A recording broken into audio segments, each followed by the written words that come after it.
Dear Ukrainians, today, many people have the same question. What will happen next with US assistance?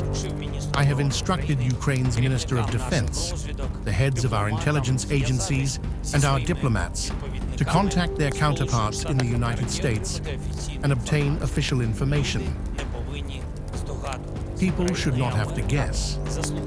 Ukraine and America deserve a respectful dialogue and a clear position from one another, especially when it comes to protecting lives during a full-scale war. Of course, in Ukraine, we have been receiving various signals for weeks now, and there has already been a precedent for aid being halted. There was a suspension of humanitarian aid, of energy aid. There was also a halt in military aid at the end of January. But at that time, everything was quickly resumed. We saw the risks. Therefore, our agencies, both military and special services, managed to develop action algorithms for any developments in the situation. This is not 2022 anymore. Our resilience is stronger now. We have the means to defend ourselves.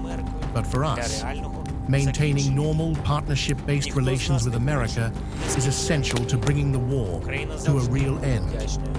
None of us wants an endless war.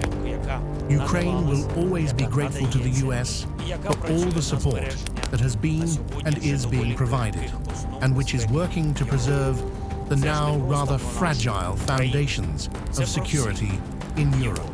After all, this is not just about our country, it is about everyone in Europe. We seek constructive cooperation, partnership-based relations. We can only regret what happened at the White House instead of our negotiations, but we must find the strength to move forward, to respect one another, just as we have always respected America, Europe, and all our partners, and to do everything together to bring peace closer.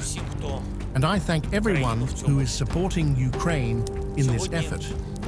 Today, I have already spoken with the President of Finland, the Prime Minister of the United Kingdom, the Prime Minister of Greece, the Prime Minister of Croatia, the NATO Secretary General, and the leader of Germany's CDU party, Friedrich Merz, the very party that won the recent Bundestag elections. Clear support for Ukraine. Thank you. There is very important news from the European Commission about significant funds for Europe's defense. For us, this primarily means additional air defense, more systems, more missiles, and increased ability to protect our cities and villages, our positions. And all of this creates a solid additional foundation for efforts to bring the war to an end. We will continue consultations, and new joint steps will follow. Ukraine deserves peace. Ukrainians deserve respect. And one last thing. We know that the Russians have not changed their positions or demands regarding Ukraine. They will insist on reducing our army.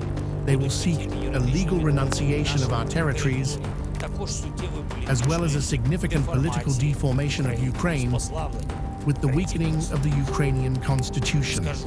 But I will say that in fact, as long as we all in Ukraine stand together and stand strong, as long as we are here, no one will succeed in this. Peace will be dignified. Glory to Ukraine.